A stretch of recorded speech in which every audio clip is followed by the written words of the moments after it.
Hello aspirants यार। तो सबसे पहले तो नमस्कार।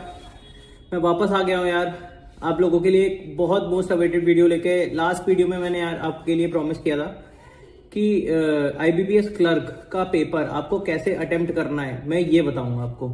ठीक है, तो मेनली आईबीपीएस क्लर्क का एक और चीज यार, खुशखबरी आप लोगों के लिए हो सकती है कि एडमिट कार्ड आ गया है। बहुत मोस्ट अवेटेड एडमिट कार्ड था ये। ठीक है, बेसब्री से इंतजार रहता है बच्चों को कि यार एडमिट कार्ड कब आएगा, कब है एग्जाम। तो बता देना चाहता हूँ यार, 2 दिन आई थिंक एग्जाम है। ठीक है, 29 नवंबर को और दिसंबर को, 2 दिसंबर को। ठीक है, तो कोई नहीं, हमारी तैयारी, हम अपनी पूरी तैयारी करेंगे। ठीक है, किस तरीके से तैयारी, मैंने आपको बताया था कि किस तरीके से आपको तैयारी करनी है एक वीडियो में। और आज का वीडियो में लेके आ गया हूं कि किस तरीके से आपको पेपर अटेम्प्ट करना है। तो एक चीज ये समझ लीजिए यार आप लोग कि जो तैयारी है ना, it is something, it is like battle. ठीक है, युद्ध।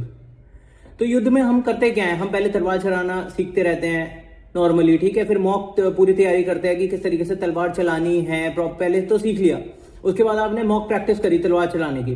ठीक है, कि यार बाई चांस लड़ाई हो गई तो मैं कैसे तलवार चलाऊंगा, राइट। और उसके बाद तीसरा सबसे इंपॉर्टेंट पार्ट आता है, जब लड़ाई एक्चुअल में होती है तब आप किस तरीके से लड़ते हैं, तब आप किस तरीके से अपनी स्किल्स को शोकेस करते हैं। अंडरस्टूड।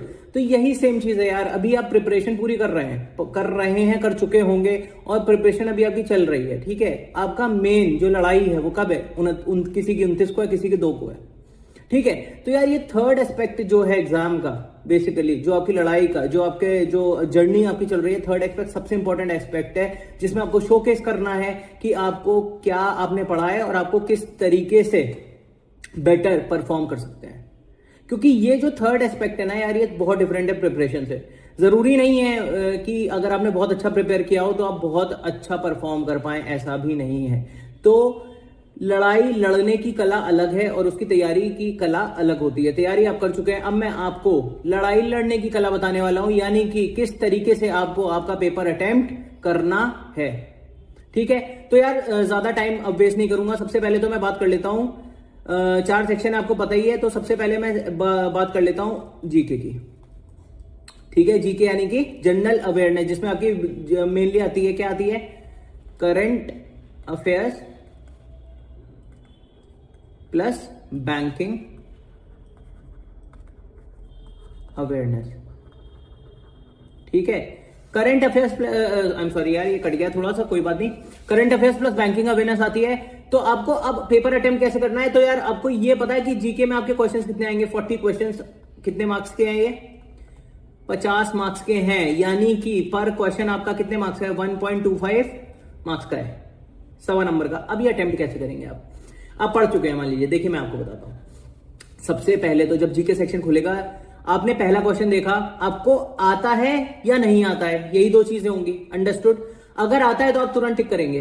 ठीक है, सेकंड क्वेश्चन देखा, आता है, आप तुरंत टिक करेंगे। थर्ड क्वेश्चन देखा, नहीं आता है, स्किप। फोर्थ क्वेश्चन देखा, नहीं आता है, स्किप। फिफ्थ क्वेश्चन देखा, आप इस क्वेश्चन के बारे में डाइसी हैं। डाइसी का मतलब समझ रहे हैं, डाउटफुल हैं, तो आप, एक ऑप्शन होता है पेपर में यार, मार्क फॉर रिव्यू।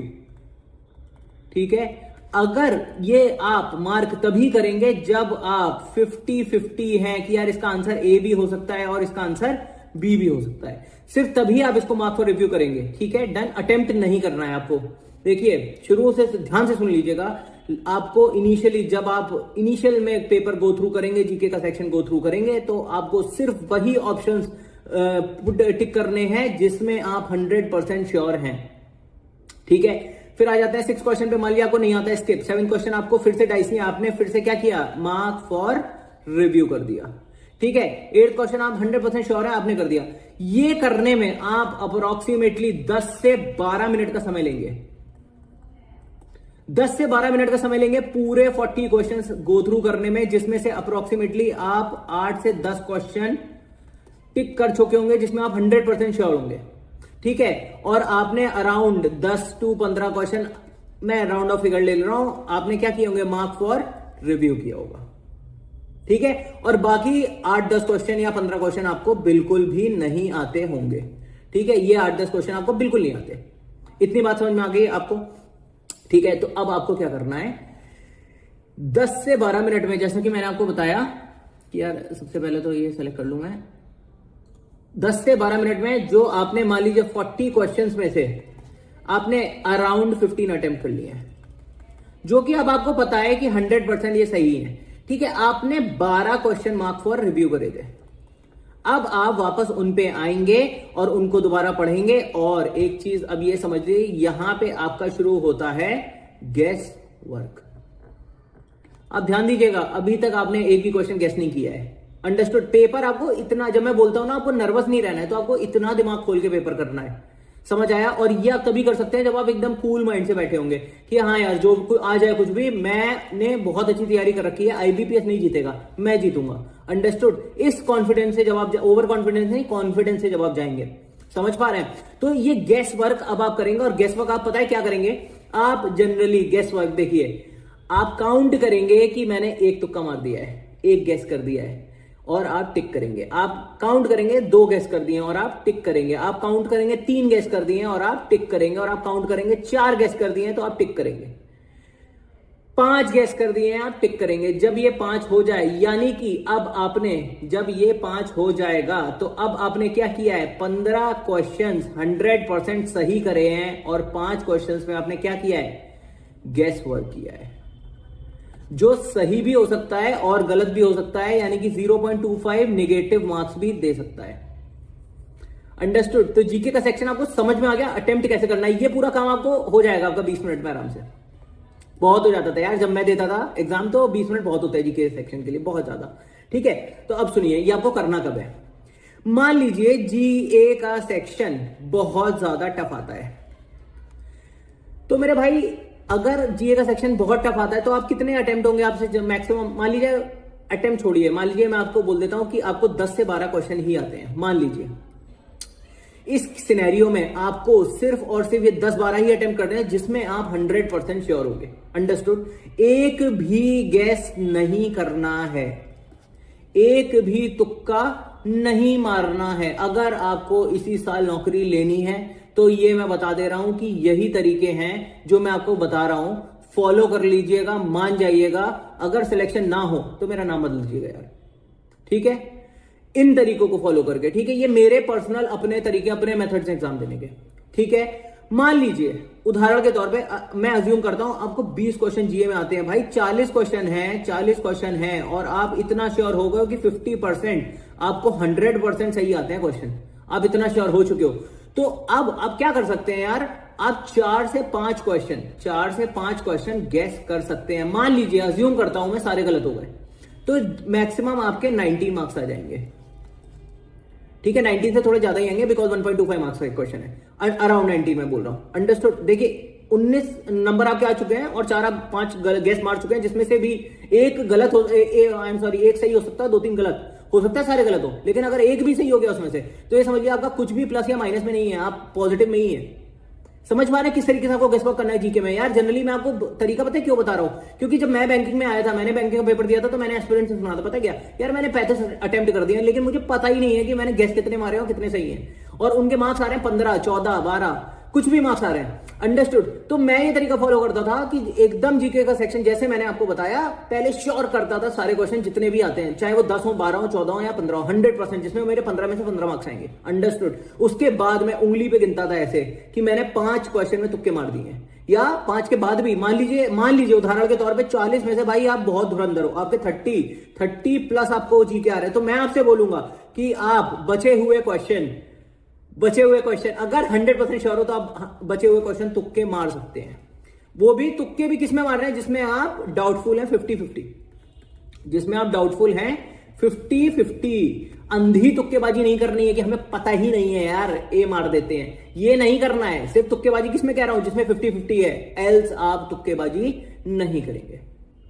समझ आ गई बात? समराइज कर देता हूं, अगर आपके अटेम्प्ट बहुत कम है, 8, 10, 12, 13, 14 अटेम्प्ट है, एक भी तुक्का आप नहीं मारेंगे, सिर्फ 14 अटेम्प्ट रहने दीजिए। मत आइए प्रेशर में कि मेरा अटेम्प्ट कम है, मत बिल्कुल भी। इसी से आपको निकलना है, इसी माइंडसेट से आपको मैं फ्री कर रहा हूं, और यही आपको अपने दिमाग पे काम करना है। आपको बस निकलना है कि मेरे भले ही 10 अटेम्प्ट हुए, लेकिन मेरे 10 में से 10 मार्क्स आएंगे। मैं 100% गारंटी के साथ कह सकता हूं, जीए सेक्शन टफ होगा तभी आपके 10 मार्क्स आएंगे, और आपको नहीं आ रहा तो किसी को नहीं आ रहा भाई, आपने बहुत अच्छी तैयारी करी है। समझ आ गई बात? बिल्कुल यही स्ट्रैटेजी है। और जहां आपके 20, 22, 23, 24 अटेम्प्ट हो तो उसी हिसाब से आप तुक्के अपने स्टार्ट करेंगे मारना, वो भी डाउटफुल क्वेश्चंस में सिर्फ।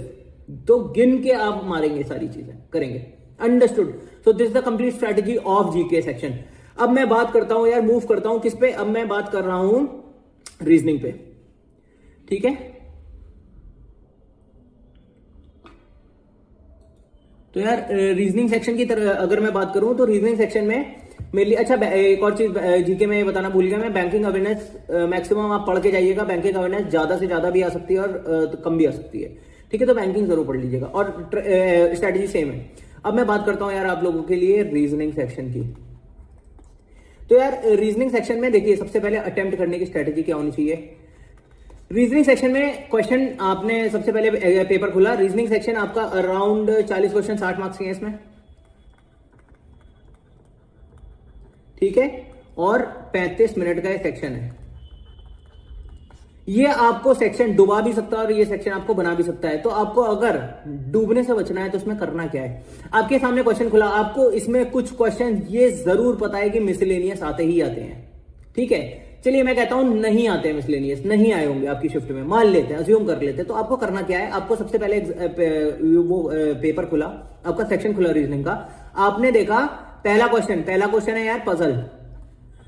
आप तुरंत चेक करेंगे कि यार पजल कितनी बड़ी है, इसके 4 से 5 क्वेश्चन है या नहीं है। ठीक है, अब इतने ही टाइम में आप उसकी 2-3 लाइनें पढ़ेंगे और उसको पजल को गो थ्रू करेंगे। कोडिंग वोडिंग फॉर्मेट तो नहीं है, नॉर्मल पजल है, थोड़ी बड़ी लग रही है, सिंपल पजल है, आप उसको मार्क कर देंगे रिव्यू के लिए कि यार ये पजल मैं अटेम्प्ट कर सकता हूं, ये मुझे लग रहा है कि ये हो जाएगी। अंडरस्टूड? उस टाइम अटेम्प्ट नहीं करेंगे। ठीक है, ये मैं अपनी स्ट्रेटजी बता रहा हूं, जो बहुत स्ट्रांग है भाई पजल में, आप कर सकते हैं, आप थोड़ा सा ये डाइवर्ट कर सकते हैं, कोई इशू नहीं है मुझे।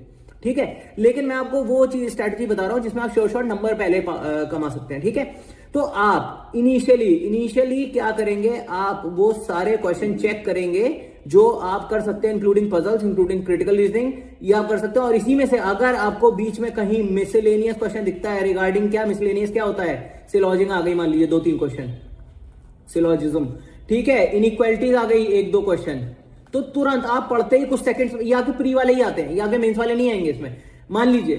ठीक है, जनरली यही होता है कि यार प्री के भी कुछ आते हैं 4 से 5 क्वेश्चन, वो 100% इन 40 क्वेश्चन में से प्री लेवल के देते हैं, 100% देंगे, चाहे कितना कठिन सेक्शन बना दें। ये मैं आपको बता रहा हूं अपनी श्योरिटी से।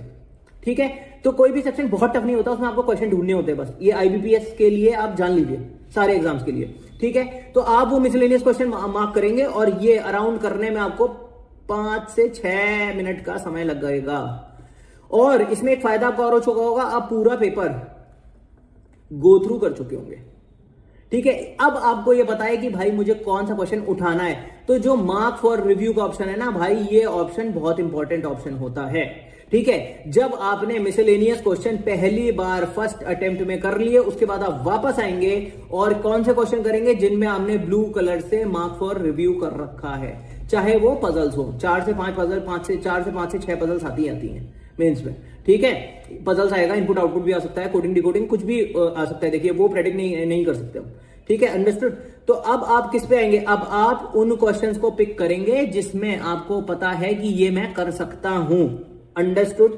ये आपको बात समझ आ गई श्योरिटी से। और do not pick any puzzle जो आपको देखने से ही हार्ड लग रही है, जो आपको देखने से ही लग रहा है भाई मैं ट्राई करके फंस जाऊंगा, तो उसको देखना ही नहीं है, उसको सीधे सीधे आपको क्या करना है, स्किप।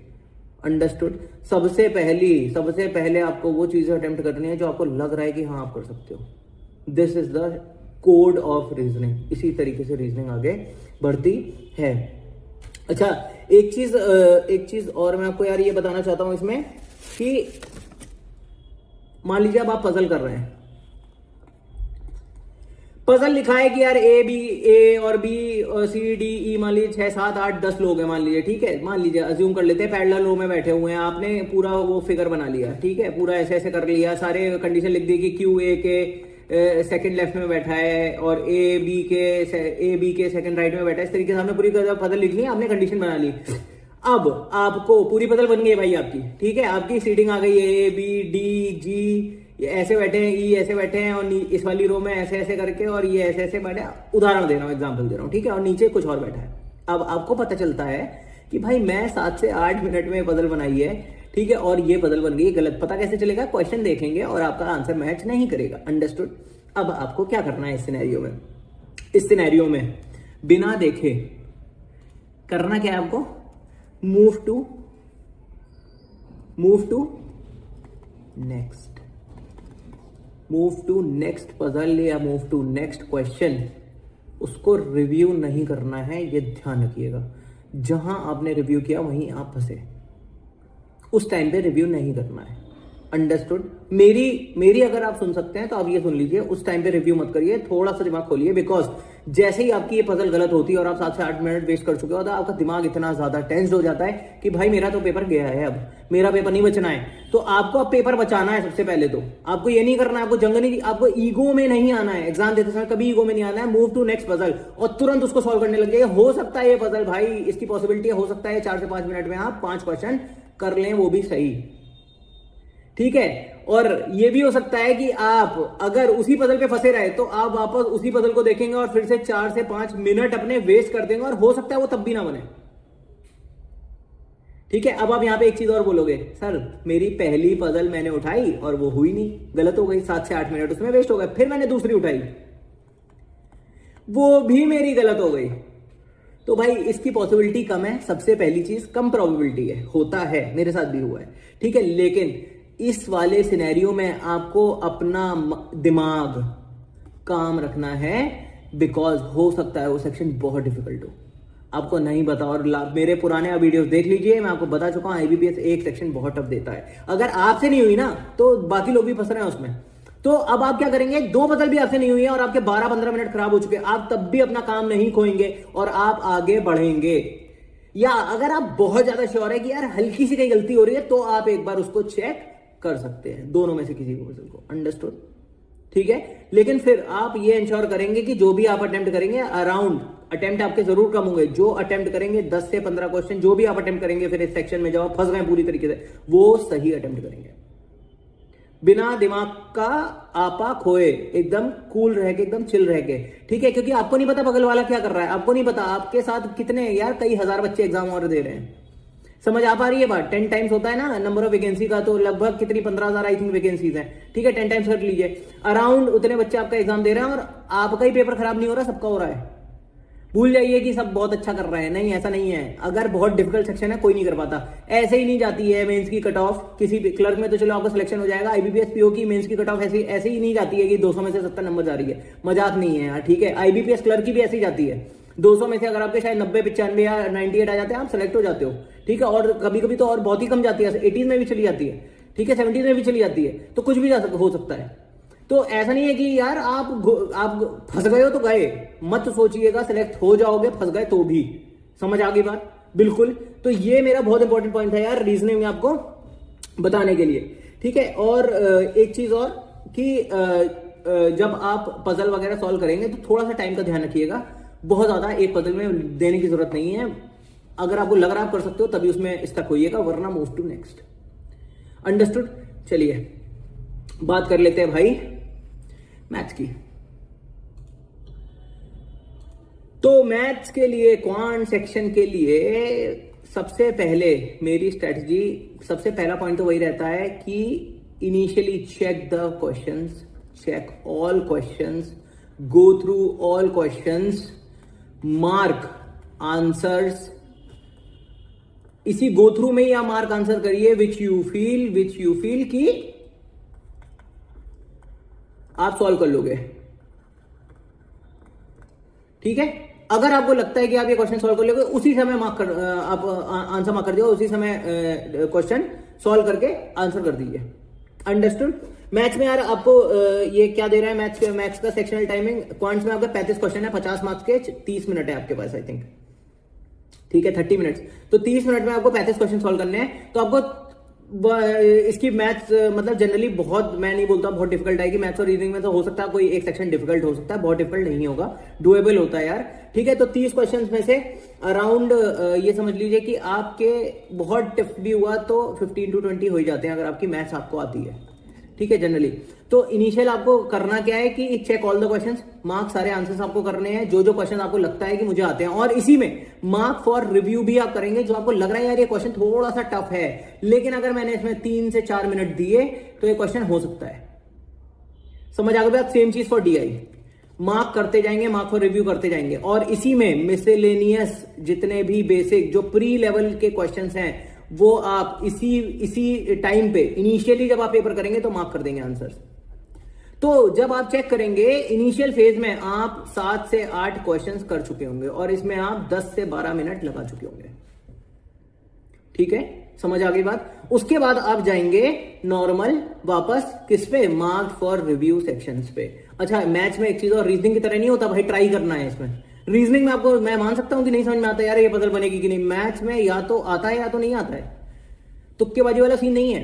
आपको क्वेश्चन देख के लग रहा है आपकी मैथ अच्छी है, आपको क्वेश्चन देख के लग रहा है अच्छा यार एक्स मान के बेसिक मेथड से ये क्वेश्चन हो जाएगा, लेकिन टाइम टेकिंग है, आप अटेम्प्ट करिए उसको, अंडरस्टूड। लेकिन अगर आपको बिल्कुल भी आइडिया ही नहीं है कि वो क्वेश्चन होगा कैसे, don't jump into solving that, understood. तो मैथ्स का सिंपल सा लॉजिक ये है, सबसे पहले तो आप अपना बेसिक देखेंगे, इनिशियल जब आपका मैथ सेक्शन खुलेगा सबसे पहले आप मिसलेनियस क्वेश्चंस मार्क करेंगे, गो थ्रू करेंगे जल्दी जल्दी पूरा पेपर, कौन कौन से क्वेश्चंस मैं कर सकता हूं, एंड इन द मीनवाइल अगर आपको वन लाइनर छोटे अरिथमेटिक के क्वेश्चन दिख गए उसी टाइम सॉल्व करिए और मार्क करिए और नेक्स्ट आगे कर दीजिए। आपको जैसे ही दिखता है कि बहुत बड़ा क्वेश्चन है आप उसको रुक जाइए, उसको सॉल्व मत करिए, मार्क फॉर रिव्यू कर सकते हैं। अगर आपको लगता है मैं कर लूंगा तो आप करिए, नहीं तो जो नहीं कर सकते उसको मार्क भी मत करिए, उसको दोबारा देखने की भी जरूरत नहीं है। ठीक है, 2 ही चीजें हैं पेपर करने में, मार्क फॉर रिव्यू या आप सॉल्व कर सकते हैं, बस मैथ्स सेक्शन के लिए स्पेशली यही। ठीक है, और इसके अलावा आपको कुछ भी और ट्राई करने की जरूरत नहीं है, दिस इज मेंस। और सिलेक्शन भाई आपको इसी बार लेना है तो कोशिश करिएगा जितने काम माइंड से आप मेरी स्ट्रेटेजी को फॉलो कर पाए प्लीज कर लीजिएगा, 100% मैं गारंटी दे रहा हूं आपका पेपर बहुत अच्छा होगा। भूल जाइएगा कि यही आपका आखिरी एग्जाम है, या आपकी जॉब नहीं लगी, या आपकी उम्र बढ़ रही है, या आपकी अपॉर्चुनिटी नहीं है, एकदम दिमाग से निकल दीजिए, यही आखिरी एग्जाम है, फोड़ दीजिए एकदम। ठीक है, तो यार आई थिंक ये बात कर लेता हूं अब इंग्लिश की। तो यार इंग्लिश में मैं आपको ये बताना चाहता हूं कि 40 क्वेश्चन हैं, 40 मार्क्स के हैं, ठीक है, और 35 मिनट्स हैं। इंग्लिश में यार मेन स्ट्रेटजी मेरी ये रहती है कि वही गो थ्रू करिए पेपर, अगर आपको लग रहा है कि ये हाँ सही है। इंग्लिश में आप 100% कभी श्योर नहीं हो सकते हो कि ये 100% सही है, कुछ कुछ क्वेश्चन में हो सकते हो, वो कैप क्वेश्चन में हो सकते हो, ठीक है, 100% सही है, और ज्यादा आप श्योरिटी से नहीं हो सकते। तो इसमें आप एम्बिगुअस क्वेश्चंस पे या तुक्केबाजी जिसमें आपको करनी है वो मत करिए बिल्कुल भी। जिसमें आप 100% श्योर हो कि ये मुझे नहीं आता है, डोंट अटेम्प्ट, मत करिए ये, अंडरस्टूड। इंग्लिश का सिर्फ और सिर्फ यही है।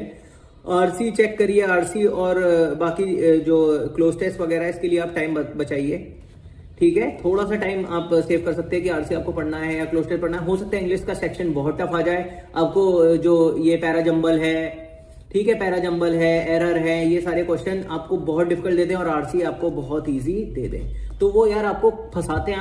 एक्चुअल में बैंकिंग का पेपर ही दिमाग को फंसाने वाला पेपर है, बिकॉज यार काम भी तो उतना ही टफ है। मान लीजिए यार आप एनएफटी कर रहे हैं और आपने सिस्टम में 20,000 की जगह 2 लाख एंटर कर दिया, तो आप तो गए, है ना। तो इसलिए लॉजिकल क्यों बोलते हैं कि बैंक की रीजनिंग थोड़ी सी डिफिकल्ट होती है, बैंक की रीजनिंग को चेक करते हैं। अब एक्चुअल में एग्जाम से आपका ब्रेन चेक किया जा रहा है कि आप कितने कूल रह सकते हो टेंस्ड सिचुएशन में भी। दिस इज द सिनेरियो, ठीक है, बस इतनी सी बात है। तो आपको मेजरली एक अब समराइज कर देता हूं मैं आपको कि किसी भी सेक्शन में अब जैसे मैंने बताया अटेम्प्ट आप कोशिश करिए वैसे करने की। किसी भी सेक्शन में आपको ज्यादा तुक्के नहीं मारने हैं। मेंस में is not at all about तुक्केबाजी, ठीक है, डाउट, गेस वर्क, ये सब नहीं करना है बिल्कुल भी। अपन जो करेंगे अच्छा करेंगे, सही करेंगे, गलत नहीं करेंगे। गेस वर्क आपको मैंने बता दिया किसमें आप कर सकते हैं, जीए सेक्शन में कर सकते हैं, वो भी कैसे, वो भी मैंने आपको बता दिया है, ठीक है। तो यार बहुत कम टाइम बचा है, 2 से 3 दिन बचे हुए हैं, 29 को, किन्हीं का 2 को। ऑल द बेस्ट यार, आप अच्छे से एग्जाम दीजिए, अच्छे से तैयारी करिए, और मैं आपके साथ हूं हमेशा, आगे भी आपको गाइड करता रहूंगा, और आगे मैं मॉक्स भी बताऊंगा आपको किस तरीके से अटेम्प्ट करना है प्रॉपरली, लाइव दे के कोशिश करूंगा, आगे बताऊंगा, आगे जब आपकी जर्नी आगे बढ़ेगी और मेरी भी आपके साथ जर्नी आगे बढ़ेगी। ठीक है, सो गाइज अगर आप चाहते हैं कि मैं ऐसे वीडियोस लाता रहूं और आप लोगों की तरह एस्पिरेंट्स प्रिपेयर कर रहे हैं, जो डिफिकल्ट टाइम फेस कर रहे हैं अपनी जर्नी का, उनके लिए थोड़े से मैं राह आसान बनाना चाहता हूं। प्लीज लाइक और सब्सक्राइब करिए ताकि ये वीडियो, इस तरीके के वीडियोस ज्यादा से ज्यादा बच्चों तक पहुंच सके। ठीक है, लास्ट वीडियो मैंने आईबीपीएस क्लर्क की मेंस की स्ट्रैटेजी का भी बनाया है, आप चाहें तो सारे वीडियोस चेकआउट कर सकते हैं। समवॉट कहीं ना कहीं सारे वीडियोस लिंक्ड हैं और बहुत सारी अच्छी चीजें मैंने बताई हुई हैं। ठीक है, so guys bye bye, take care और at last all the best. Thanks a lot guys, bye.